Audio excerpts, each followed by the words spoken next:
नमस्कार दोस्तों, MDM online YouTube channel से मैं अजय पाल सिंह आपका हार्दिक अभिनंदन करता हूं।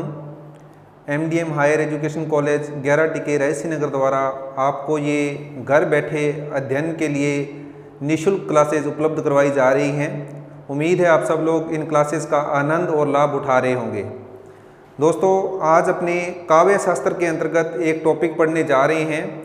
काव्य शास्त्र जिसके अंतर्गत हम अलंकार है, छंद है, शब्द शक्तियाँ हैं, काव्य दोष हैं, काव्य गुण हैं, बहुत सारा ऐसा साहित्य पढ़ते हैं जो कि हिंदी साहित्य के अंतर्गत बहुत ही महत्वपूर्ण पार्ट होता है। और ये जो पार्ट है न केवल अपनी एकेडमिक क्लासेस के लिए इम्पोर्टेंट है बल्कि प्रतियोगी परीक्षाओं के लिए भी बहुत ज़्यादा महत्वपूर्ण होता है। तो आप सब लोग पेन और कॉपी अपने हाथ में रखें। महत्वपूर्ण बातें होंगी, अपने उसको पहले नोट करेंगे, उसके बाद आपको स्लाइड्स के माध्यम से वो मैटर भी उपलब्ध रहेगा। यदि आप उसको देखना चाहें तो वो मैटर भी देख सकते हैं। तो चलिए आज अपने काव्य शास्त्र का एक टॉपिक शुरू करने जा रहे हैं जिस टॉपिक का नाम है रस। तो चलते हैं अपने टॉपिक स्टार्ट करते हैं। आज का जो अपना टॉपिक वो है रस। रस एक ऐसा टॉपिक है जो कि किसी भी सहृदय व्यक्ति के हृदय के अंदर किसी भी काव्य को पढ़ते समय भाव जो उत्पन्न होते हैं उनको जागृत करता है, उसको हम रस कहते हैं। कहने का मतलब ये है कि यदि हम किसी कविता का अध्ययन कर रहे हैं, चाहे वो कविता वीर रस की हो, चाहे वो कविता श्रृंगार रस की हो, चाहे वो कविता करुण रस की हो, जब भी उस कविता को कोई सहृदय व्यक्ति अध्ययन करता है तो उसके हृदय के अंदर किसी न किसी प्रकार का कोई ना कोई भाव अवश्य जागृत होता है। और ये जो भाव जागृत होता है, इसी भाव को हम स्थायी भाव कहते हैं। तो इन सब बातों का हम अध्ययन करेंगे। आज सामान्य परिचय में हम रस को समझेंगे, फिर इसको उदाहरण सहित प्रत्येक रस का जो प्रकार है उसको अपने उदाहरण सहित भी समझेंगे। तो प्रारंभ में हम ये जानेंगे कि जो रस है वो है क्या। तो रस के लिए हम परिभाषा के रूप में क्या कह सकते हैं? हम ये कह सकते हैं काव्य को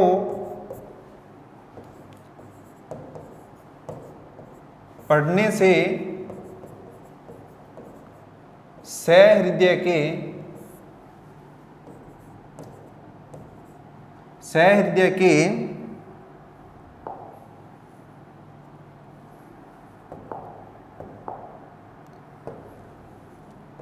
मन में जागृत आनंद रस होता है। अब देखिए इसका मतलब क्या है कि कोई भी काव्य जब हम पढ़ते हैं, काव्य का मतलब मैंने आपको बताया कि कविता से होता है, अपने लगाते हैं जब कविता से ही इसका मतलब लगाया जाता है। जब हम किसी काव्य को पढ़ते हैं तो उस काव्य को पढ़ते समय कोई भी मनुष्य, कोई भी मानव सहृदय व्यक्ति किसी भी प्रकार का हृदय के अंदर कोई ना कोई भाव अवश्य महसूस करता है, कोई ना कोई भाव अवश्य जागृत होता है और उस भाव से उसको किसी न किसी प्रकार के आनंद की प्राप्ति होती है। और वो जो आनंद होता है हम उसको क्या कहते हैं? रस कहते हैं।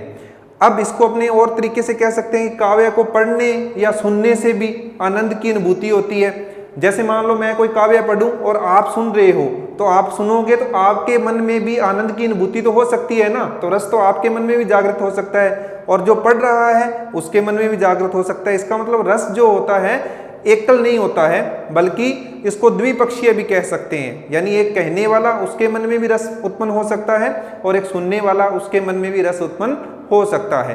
तो ये तो हुई अपने रस का सामान्य परिचय, जिसमें रस को अपने सीधे शाब्दिक रूप में कहें तो शाब्दिक अर्थ में हम क्या कह सकते हैं रस के लिए? शाब्दिक अर्थ में हम ये कह सकते हैं कि ये क्या है? एक आनंद है। रस क्या है? एक आनंद है। और आनंद शब्द से आप अच्छी तरह से वाकिफ होंगे, इसके जानकार होंगे कि आनंद क्या होता है। अब अपने चलते हैं आगे, रस के बारे में और क्या परिचय है। रस को जो काव्य की आत्मा या प्राण तत्व भी कहा जाता है। क्या कहा जाता है? रस को काव्य की आत्मा, काव्य की आत्मा या फिर प्राण तत्व भी कहते हैं, प्राण तत्व भी कहते हैं। इसका मतलब क्या है कि जो रस होता है, जब हम किसी काव्य का अध्ययन करते हैं तो अगर उस काव्य के अंदर यदि रस मौजूद न हो तो जैसे एक इंसान है, उसके अंदर यदि आत्मा ही नहीं है तो उसका कोई अस्तित्व ही नहीं है, आत्मा से ही तो मनुष्य का अस्तित्व है। उसी प्रकार से यदि काव्य के अंदर रस ही न हो, किसी प्रकार का रस ही प्राप्त न हो उसको पढ़ने से सुनने से, तो इसका मतलब वो काव्य है ही नहीं है। तो इसीलिए रस के अंदर क्या कहा गया है काव्य के अंदर, कि काव्य की आत्मा कौन है, काव्य की आत्मा है रस। तो ये बोला जाता है, इसका मतलब किसी भी काव्य के अंदर रस का होना बहुत ही जरूरी है, तभी वो सही रूप में काव्य है। इसके बाद प्राण तत्व जो शब्द आया है, वही बात है कि मनुष्य के अंदर जैसे प्राण है तो वो क्या है, जिंदा है, वो कुछ कर पा रहा है। ऐसे ही काव्य में यदि रस है तो वो प्राण तत्व जैसे होते हैं, यदि रस है तो वो काव्य है, अगर रस ही नहीं है तो उसके अंदर इसका मतलब उसके प्राण ही नहीं है। तो इस प्रकार से ये बताया गया। अब अपने बात करते हैं आगे सामान्य परिचय के अंतर्गत कि जो रस को सबसे पहले परिभाषित किसने किया था। सबसे पहले रस को परिभाषित करने वाले कौन थे, परिभाषित करने वाले वो थे भर्तमुनि। कौन थे, भर्तमुनि। रस की सबसे पहले परिभाषा देने वाले थे भर्तमुनि। भर्तमुनि ने अपने ग्रंथ नाट्य शास्त्र में बताया है। वैसे उन्होंने रस के 8 प्रकार बताए हैं, लेकिन रस 8 प्रकार से भी ज्यादा होते हैं, 11 तक इनकी संख्या मानी गई है रसों की। लेकिन भरतमुनि हैं जो उनको श्रेय दिया जाता है कि इन्होंने सबसे पहले रस को क्या किया था, परिभाषित किया था। किस प्रकार से परिभाषित किया था, विभावा अनुभाव्य विभाभिचारी संयोगादर रस निष्पत्ति। क्या लिखा था भरतमुनि ने, विभावा अनुभावा विभावा अनुभावा रस निष्पत्ति संयोगाद्र रस निष्पत्ति। इसका मतलब क्या था, भरतमुनि ने यह बताया था कि जो विभाव होते हैं, क्या क्या होते हैं, विभाव, अनुभाव और संचारी भाव, इन सब के संयोग से, विभाव अनुभाव संचारी भाव, इन सब के संयोग से क्या उत्पन्न होता है, रस की उत्पत्ति होती है। किसकी उत्पत्ति होती है, रस की उत्पत्ति होती है। तो इसका मतलब जो परिभाषा दी थी भरतमुनि ने संस्कृत के अंदर, उन्होंने बताया था विभावा अनुभावा व्याभिचारी संयोगादर रस निष्पत्ति, यानी विभाव अनुभाव संचारी भाव, इन सब के संयोग से, इन सब के मेल से किसकी उत्पत्ति होती है, रस की उत्पत्ति होती है। तो इन्होंने एक बात और भी बताई, जो भरतमुनि थे इन्होंने तो बताई थे रसों के जो प्रकार थे वो कितने बताए थे, 8 बताए थे। लेकिन वैसे जो रसों की संख्या है वो कितनी है, 11 है। तो यहाँ तक जो हमने अभी परिचय प्राप्त किया है, इस परिचय को अपने आगे बढ़ाएंगे। उससे पहले ये जो मैंने करवाया है ये भी आप वीडियो को पॉज करके नोट कर सकते हैं, और यदि आपको और विस्तार से लिखना है इसको तो उसके लिए भी हम आपको स्लाइड उपलब्ध करवा रहे हैं, उसको भी आप देख सकते हो।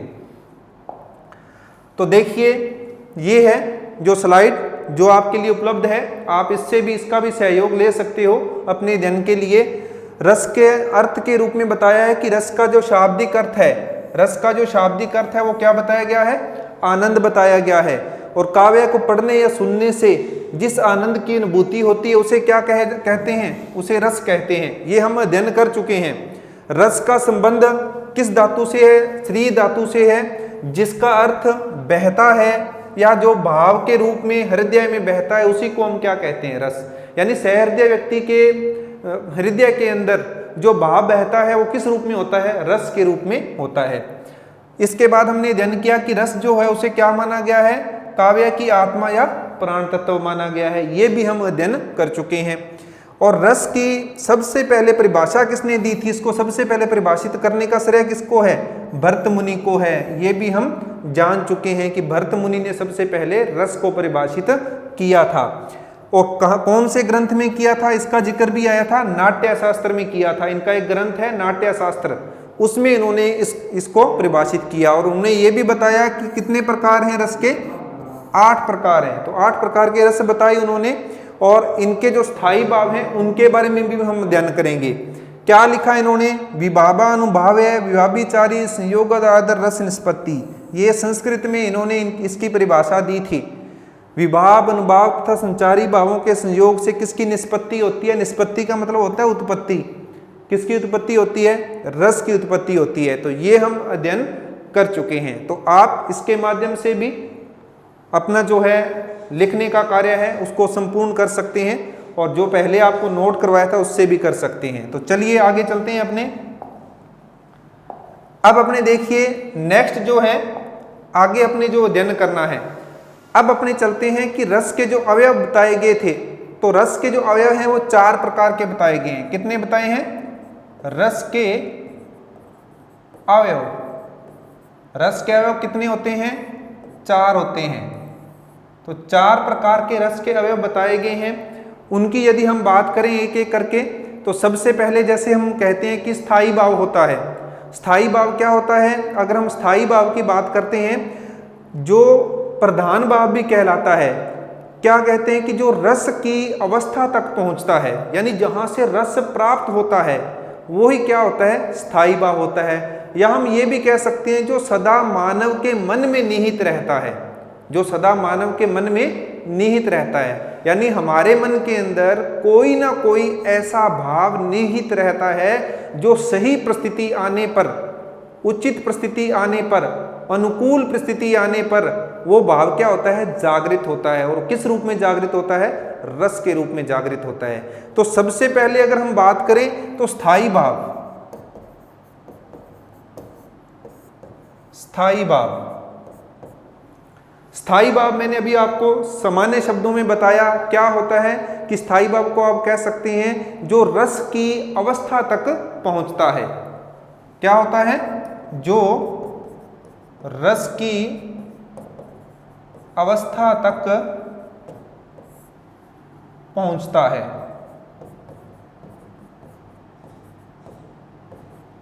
जो रस की अवस्था तक पहुंचता है उसे हम क्या कहते हैं, स्थायी भाव कहते हैं। या आप अन्य शब्दों में क्या कह सकते हो, जो सदा मानव के मन में निहित रहता है, ये भी कह सकते हो, जो सदा मानव मन में निहित रहता है, निहित रहता है। निहित का मतलब क्या होता है, मौजूद रहता है, मानव मन में मौजूद रहता है। तो ये क्या होता है, स्थायी भाव। अवयव की बात कर रहे हैं तो पहला अवयव क्या था, ये था स्थायी भाव, जिसको हम प्रधान भाव भी कहते हैं। सबसे प्रधान भाव यही होता है। उसके बाद बात आती है विभाव की। स्थायी भाव के बाद क्या आता है, विभाव।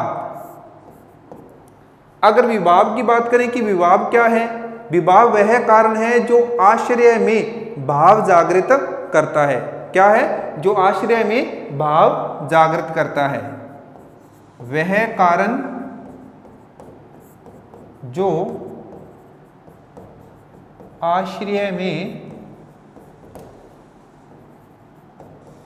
भाव जागृत करता है।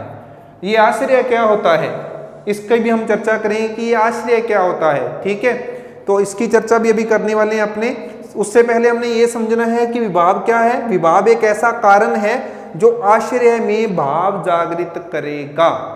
अब विभाव जो होते हैं वो 2 प्रकार के होते हैं। विभाव कितने प्रकार के हैं, 2 प्रकार हैं। विभाव के कितने प्रकार, 2 प्रकार। एक तो होता है आलंबन विभाव, एक तो होता है आलंबन विभाव, और एक होता है उद्दीपन, एक होता है उद्दीपन विभाव। अब देखिए जो आलंबन विभाव होता है उसके अंदर होता है एक आश्रय आलंबन होता है और एक होता है विषय आलंबन। यानी इसके भी आगे कितने भाग हैं, इसके भी 2 भाग हैं। एक तो होता है आश्रय, जिसकी हमने चर्चा भी की है, आश्रय आलंबन, और दूसरा विषय आलंबन। आश्रय आलंबन और विषय आलंबन, तो ये 2 प्रकार के क्या हैं, ये हैं आलंबन। तो आलंबन की चर्चा करें, सबसे पहले हमने विभाव के 2 भाग कौन से, आलंबन विभाव और उद्दीपन विभाव। और फिर हमने कहा आलंबन के भी 2 भाग हैं, आश्रय आलंबन और विषयालंबन। अब आश्रयालंबन क्या होता है? जिसके मन में भाव जागे।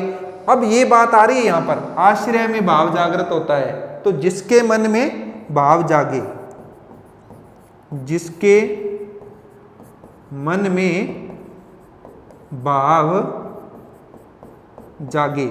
अब इसको हम अच्छे तरीके से समझ सकते हैं।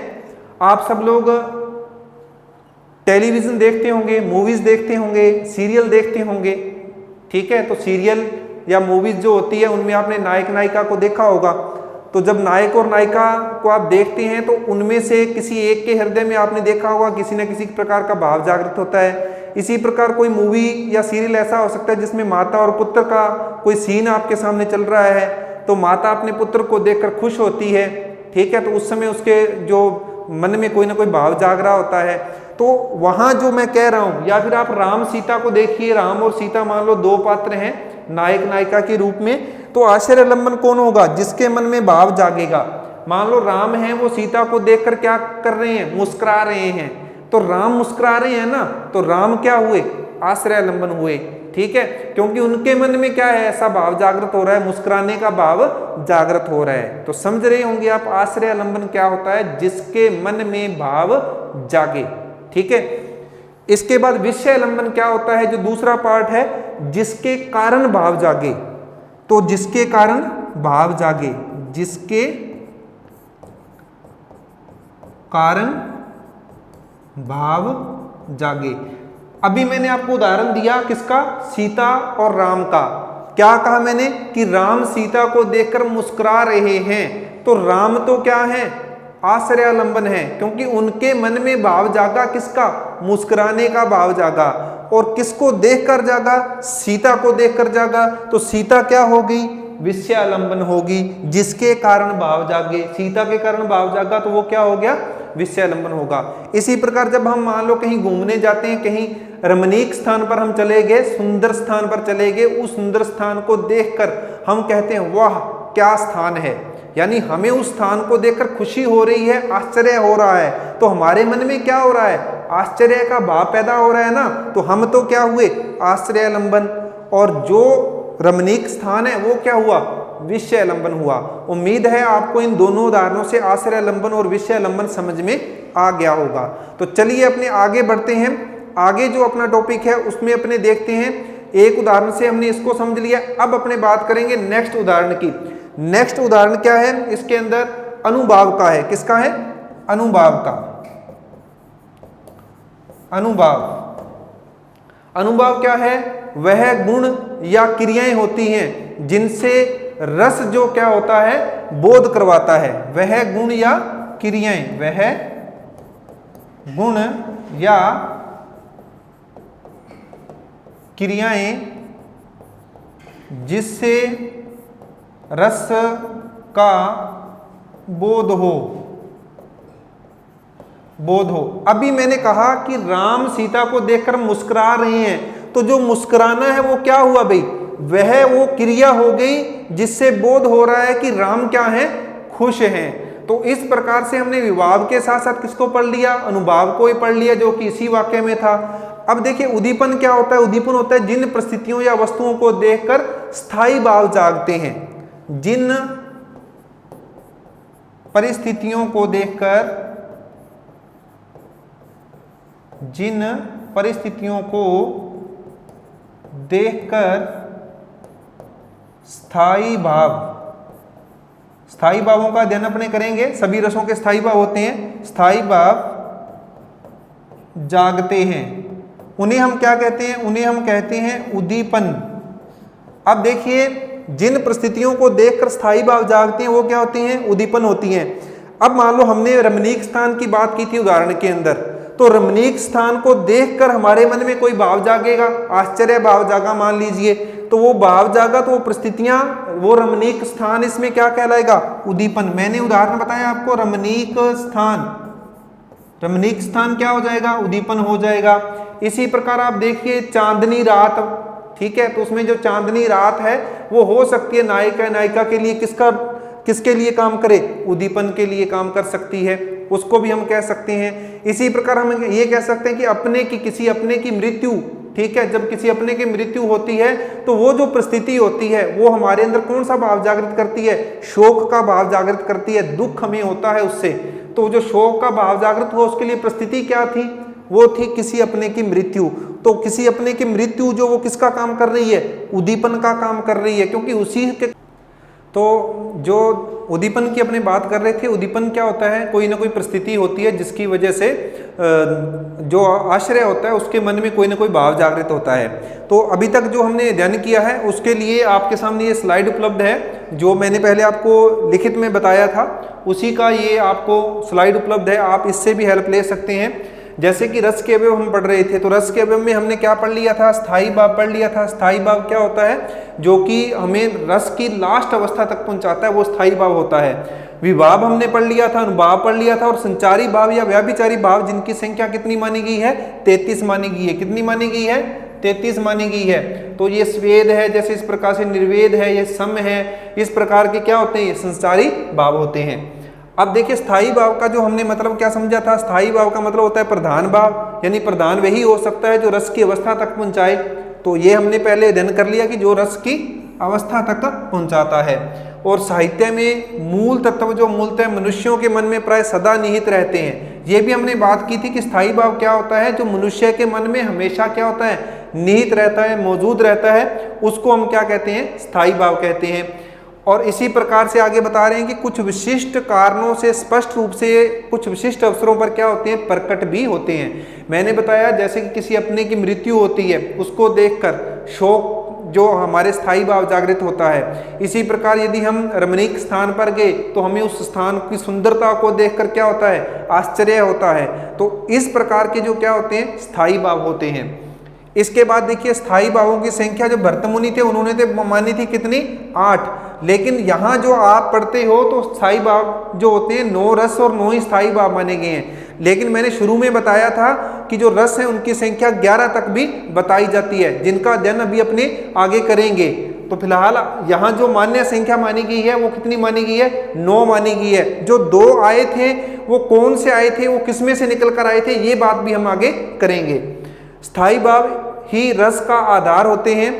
एक रस में के मूल में एक स्थायी भाव रहता है, मतलब जो प्रत्येक रस है उसमें कोई ना कोई एक स्थायी भाव अवश्य होता है। अतएव रसों की संख्या भी कितनी मानेगी? अगर 9 रस हैं तो स्थायी भाव भी कितने होंगे? 9। स्थायी भाव 9 है तो रस भी कितने होंगे? 9 होंगे, जिन्हें नवरस कहा गया है। तो ये मान्य है नवरस, क्योंकि 2 जो आए हैं बाद में वो तो इन्हीं में से ही आए हैं। मूलतः नवरस ही माने जाते हैं। बाद में आचार्यों ने कितने? 2 और भावों को, कौन कौन से? वो वात्सल्य और भगवद विषयत रति, यानी जो भगवद विषयत क्या होता है? भगवान से संबंधित है, जो भगवान के प्रति हमारी श्रद्धा होती है ना, भक्ति होती है, तो एक वो भी आ गया था। एक तो वात्सल्य आ गया था जिसका जिक्र मैंने अभी थोड़ी देर पहले किया कि वात्सल्य क्या होता है कि माता का पुत्र के प्रति वात्सल्य होता है, उस पिता का पुत्र के प्रति वात्सल्य होता है, इस प्रकार से। या फिर भाई का बहन के प्रति वात्सल्य होता है, बहन का भाई के प्रति वात्सल्य होता है। तो वो वात्सल्य और जो एक भगवद विषयक होता है रति, यानी रति होता है वैसे प्रेम, तो प्रेम तो श्रृंगार रस का स्थायी भाव है। लेकिन ये जो है श्रृंगार रस में से ही निकल कर आया कि प्रेम भगवान के प्रति भी हो सकता है, भगवान के प्रति भी श्रद्धा हो सकती है, जिसको हम प्रेम के रूप में ही मानते हैं। तो एक वो भी निकल कर आया जिसको कह सकते हैं हम 11 नंबर पर ये जो माना गया है स्थायी भाव के रूप में, और वात्सल्य जो वो 10 नंबर पर माना गया है। तो इस प्रकार से स्थायी भावों की संख्या क्या हो गई थी?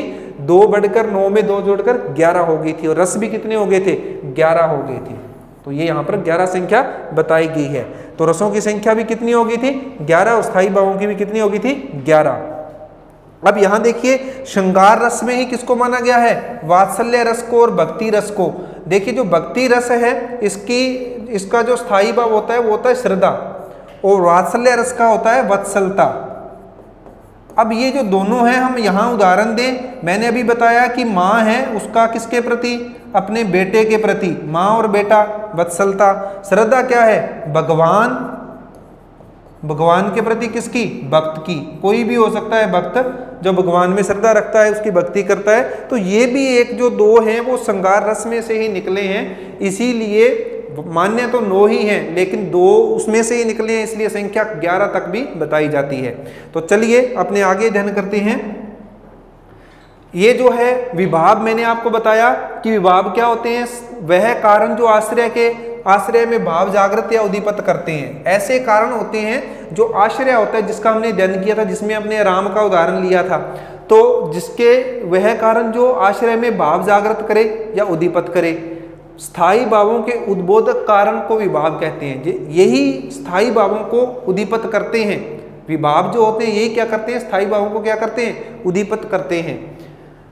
इसके बाद दो विभाव है, वो दो प्रकार के, ये मैंने बताया था आपको, आलंबन विभाव और उद्दीपन विभाव। ये मैंने आपको बताया था, जिसका आलंबन या सहारा पाकर क्या होता है, स्थायी भाव जागते हैं। जिसका आलंबन या सहारा पाकर स्थायी भाव जागते हैं, उन्हें क्या कहते हैं, आलंबन विभाव कहते हैं।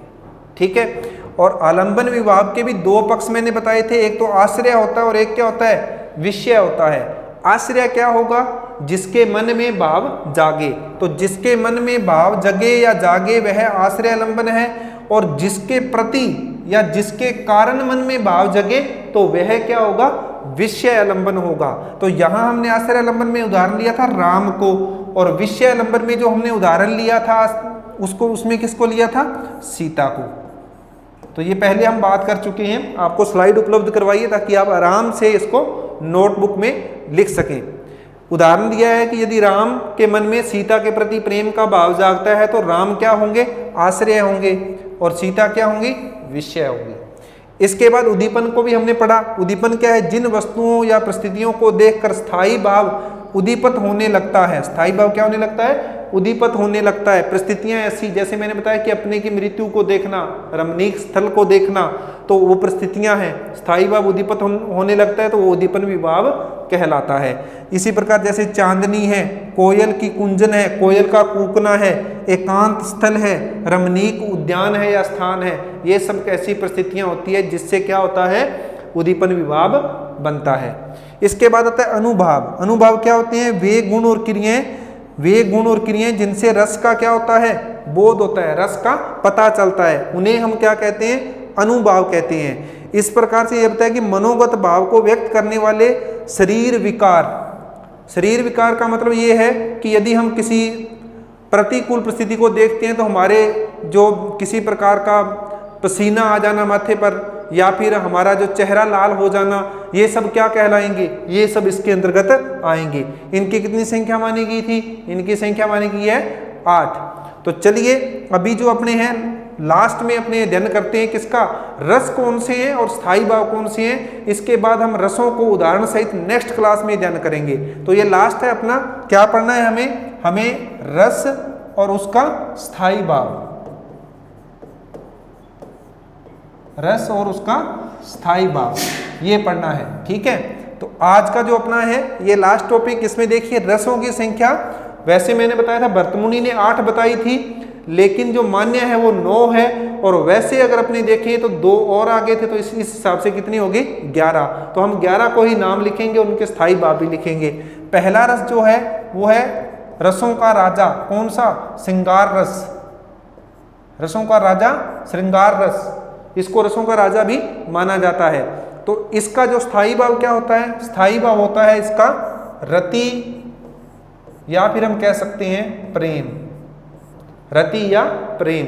और इसके भी आगे श्रृंगार रस भी 2 प्रकार का होता है, एक तो होता है संयोग श्रृंगार और एक होता है वियोग श्रृंगार। ये हम उदाहरणों से समझेंगे नेक्स्ट क्लास में।